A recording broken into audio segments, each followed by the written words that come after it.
Renungan pagi pulang ke rumah oleh Ellen G. White, 22 Agustus 2020. Mari kita berdoa. Bapa kami yang di sorga, Allah pencipta langit dan bumi, laut dan segala isinya, Allah yang maha besar, maha kuasa, sumber segalanya, yang kami sembah selalu melalui anakmu yang tunggal, Yesus Kristus.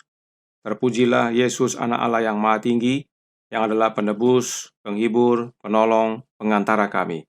Pada pagi hari ini kami bersyukur boleh bangun dan berbakti, dan sebagaimana kami membaca nasihat firman-Mu, kiranya ini mengubahkan hidup kami, agar kami sungguh-sungguh dalam kebenaran ini, agar hidup kami hanya dituntun oleh Kristus dan menjadi kesaksian bagi sesama.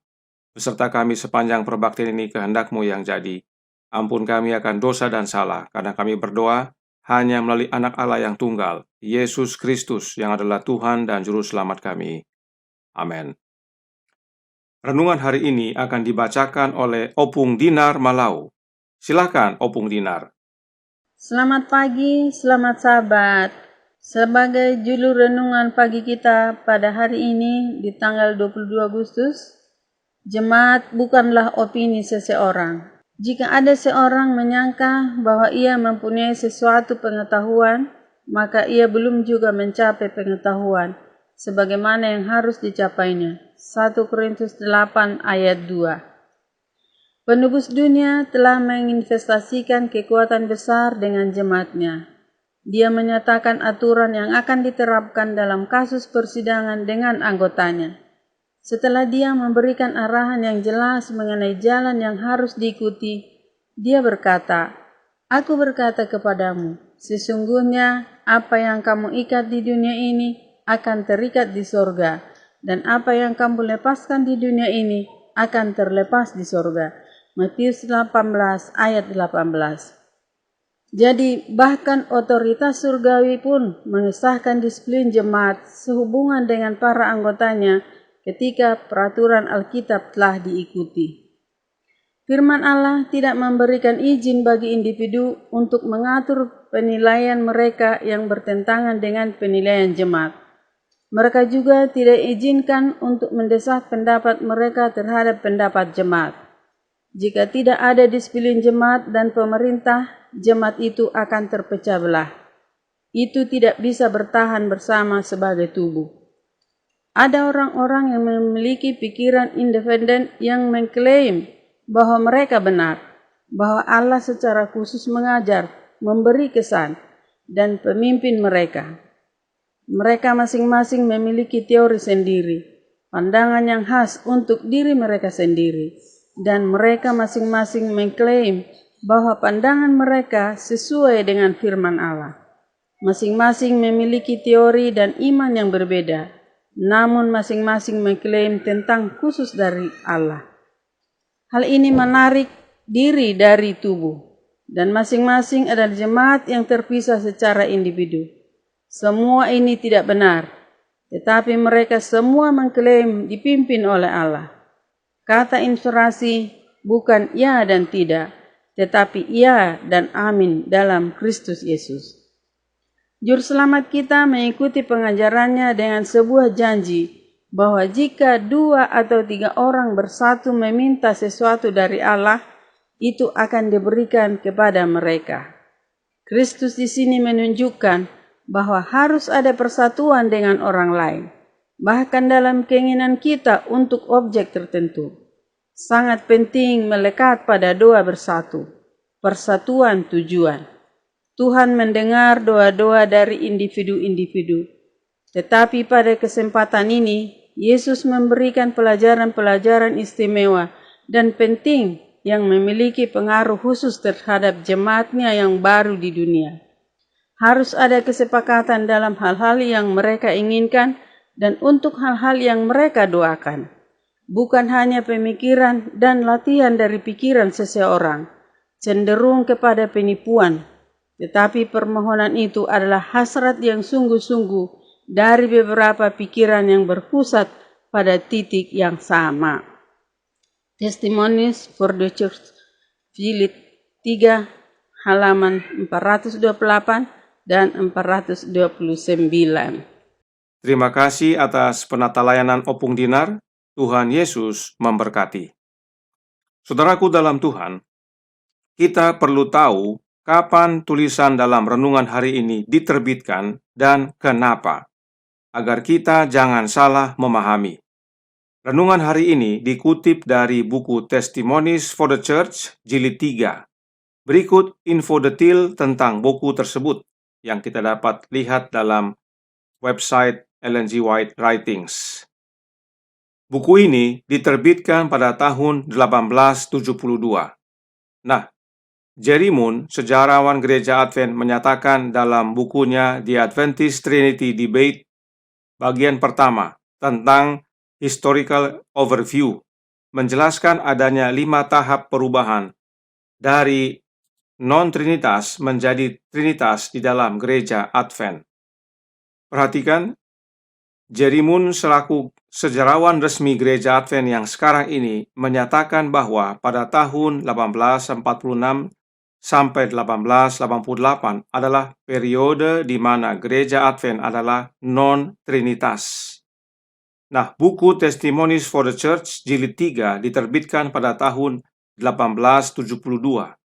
Artinya diterbitkan pada periode non-trinitas tersebut. Ini perlu diketahui oleh umat Allah bahwa Nyonya White terbitkan buku tersebut saat gereja Advent adalah gereja non-trinitas. Sekarang, apa maksud tulisan tersebut? Renungan hari ini diambil dari bab 29 dari buku Testimonies for the Church Jilid 3 yang Nyonya White tujukan untuk seorang pendeta muda yang berinisial A dan istrinya. Berikut beberapa kutipan dari bab 29 agar kita memahami konteksnya dan tidak salah arah.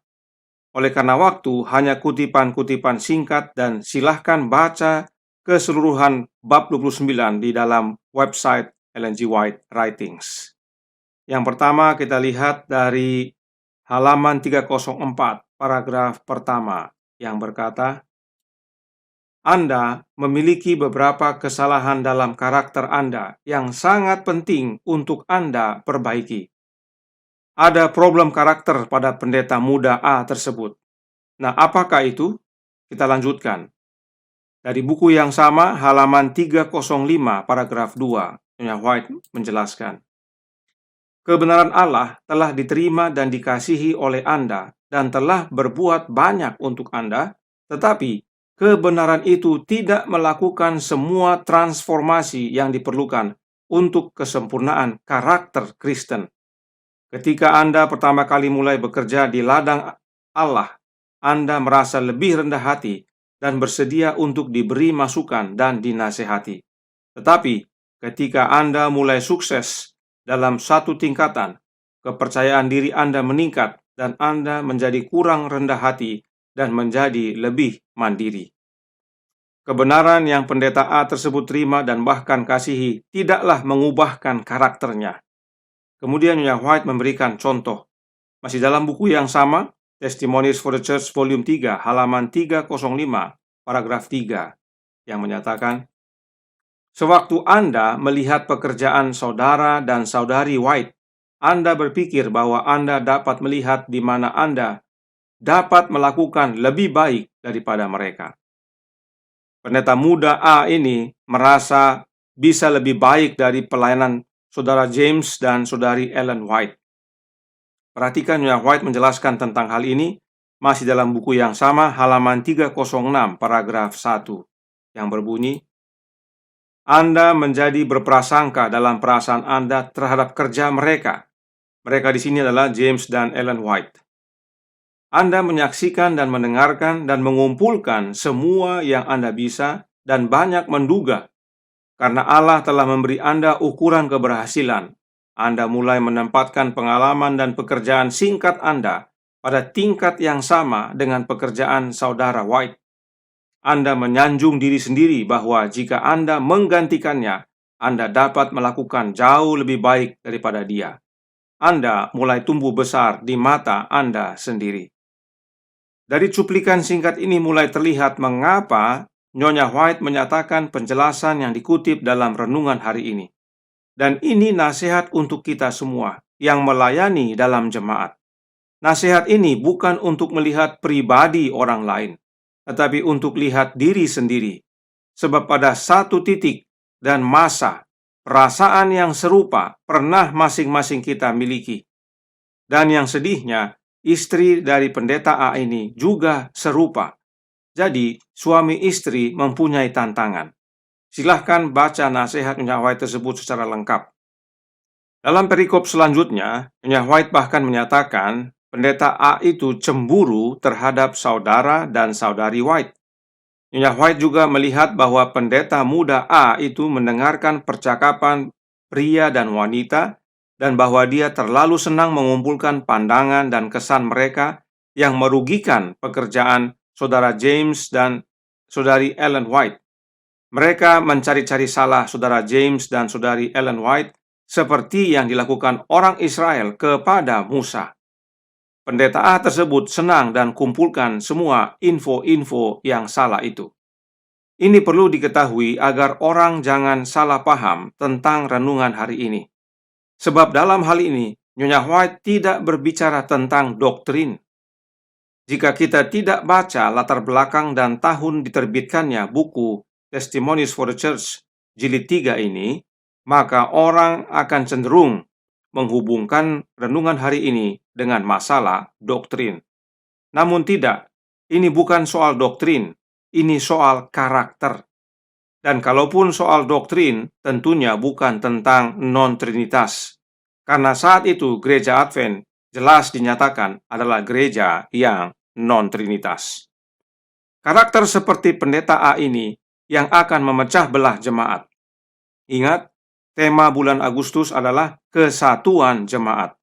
Namun sikap pendeta muda A ini dapat membawa perpecahan dalam jemaat dan karenanya Nyonya White secara khusus menasehati dia. Nasihat ini juga untuk kita. Apa buktinya bahwa nasihat ini bukan tentang doktrin? Masih dalam buku yang sama dan bab yang sama, Nyonya White menuliskan tentang kisah pengalaman Paulus.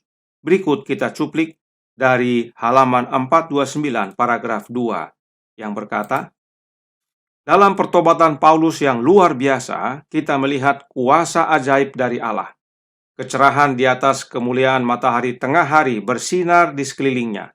Yesus yang namanya paling dia benci dan hina, mengungkapkan dirinya kepada Paulus untuk tujuan menahan karirnya yang gila namun tulus, agar dia dapat menjadikan alat yang paling tidak menjanjikan ini sebagai wadah yang dipilih untuk memberitakan Injil kepada orang bukan Israel.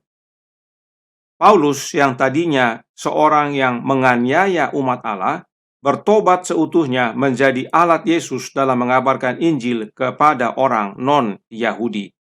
Ada yang perlu dirubah dalam karakter Paulus agar dapat menjadi juru kabar Allah. Dan perubahan itu adalah karena kuasa Allah yang ajaib. Apakah kuasa Allah itu? The Publishing Ministry halaman 72 paragraf 4 menjelaskan. Anda harus mengatasi setiap prinsip murahan dan egois dan diilhami dengan roh Allah. Kecuali jika para pekerja mengalami kuasa Allah yang mengubahkan setiap hari di dalam hati dan kehidupan mereka, mereka tidak akan senang untuk melihat catatan perbuatan mereka di hadapan Allah ketika setiap orang akan diberi pahala sesuai dengan pekerjaannya. Kuasa Allah itu adalah rohnya Allah yang bekerja di dalam hati kita dan mengubahkan hidup kita.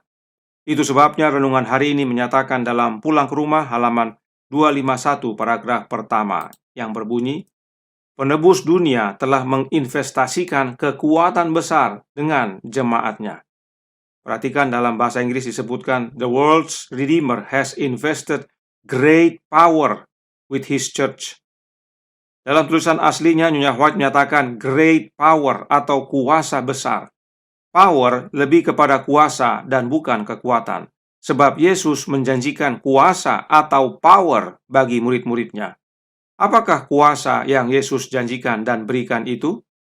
Kerinduan Segala Zaman, buku pertama, halaman 216, paragraf 2, menyatakan, ia yang membuka hatinya bagi Roh Kristus akan mendapat bagian dalam kuasa yang hebat itu yang akan membangkitkan tubuhnya dari dalam kubur. Kuasa penebus itu adalah Roh-Nya yang kudus, Roh Kristus.